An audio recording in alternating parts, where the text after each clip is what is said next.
ძალიან სამწუხარო და მე უკვე სასაცილო არის ყოველგვარი რასაც ქართული ოცნება ყოველდღიურ რეჟიმში ჩარდის საბჭო მექნება რომ თავიდან ბოლომდე მოშლილები არიან. ეხლა რატო დაიბარეს ლევან ვარშალომიძე აუდიტის სამსახურში? ეს ადამიანი რომელმაც წლების განმავლობაში ბათუმს და აჭარას და საქართველოს დაამახსოვრა ამხსენებლობით. ხო, ასობით შენობა აქვს მას აშენებული აჭარაში და განსაკუთრებით ბათუმში. უკანასკნელი 4 წლის განმავლობაში ერთი შენობაც კი არ აუშენებია ქართულ ოცნებას და რამე თუ გაკეთდა რამდენიმე შენობა ისიც ლევან ვარშალომიძეს დაწყებული როგორც იქნა დაასრულეს. დღეს ლევან ვარშალომიძე ბათუმში აწარმოებს წარმატებულ საარჩევნო კამპანიას და ესაუბრება ამორჩევებს თუ რას გააკეთებს გამარჯვების შემდეგ. და ამის გათვალისწინებით მას იბარებენ აუდიტის სამსახურში თვითონ ლევან ვარშალომიძის ცდილობს ამორჩევებს მოსკოვს.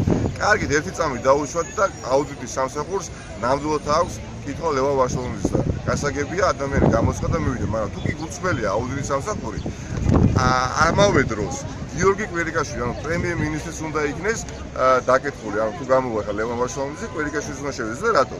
აი ხელთ მიჭირავს მე 21 ივლისის განკარგულება, სადაც ბატონი კვირიკაშვილი 198 დევნილ ოჯახს თბილისში, ქუთაისში, ხონსა და ლაგოდეხში საცხოვრებელ ფარდ საკუთრებაში უსასყიდოდ გადასცემს. აი 21 ივლისი.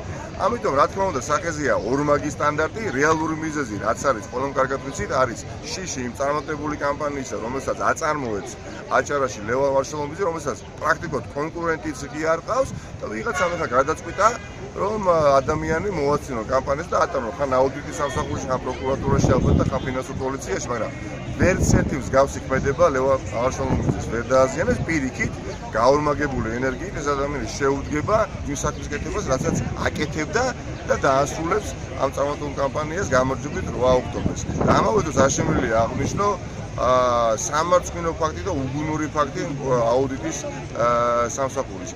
ეს სამსახური და ქართული ოცნება წინა ხელისუფლების შეცდომებზეც კი ვესწავლოს 2012 წლამდე. თქვენ გახსოვთ, რიგი დააყენეს.